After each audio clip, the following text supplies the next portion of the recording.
And Stu Rothenberg is a contributing writer for Roll Call and editor of the Rothenberg Report and joins me now.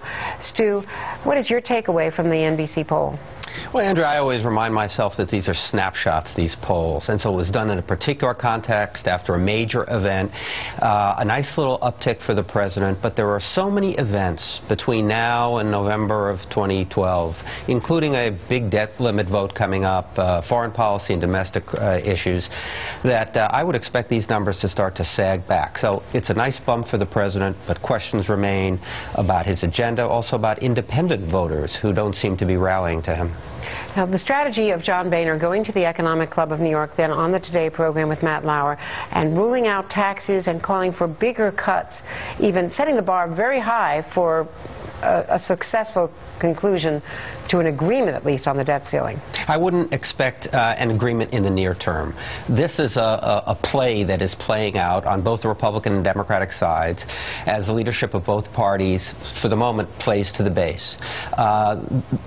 We can't have an early agreement because at the end of the day, Boehner needs to go to the Tea Party folks and say, I got all I could. I played this out to the very end of the string, and this is the best I could get. And it seems to me the Democrats have to do the same thing with their base. And Tim Geithner has given them a little leeway by saying that when you judge how tax receipts are coming in, they can juggle the books and get through till August. Right. So we're not looking at May, we're looking at August as the drop-dead deadline.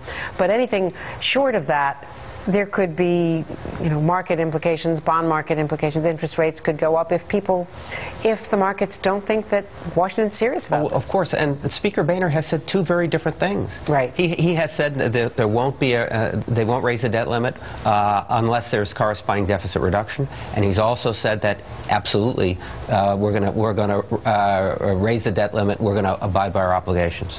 And at the same time, you've had mixed signals from Eric Cantor, from Dave Camp, the head of Ways and Means, and importantly from Paul Ryan about whether Medicare and the big deal is or is not part of these negotiations. I was talking to a Republican strategist earlier this morning who said to me that his members, that is Republican candidates who now are elected members of Congress, have been getting hammered for weeks and weeks and months on debt, and this is what Republican voters really care about. It's debt and spending and deficit, and the party has to maintain a very hard-line position on this.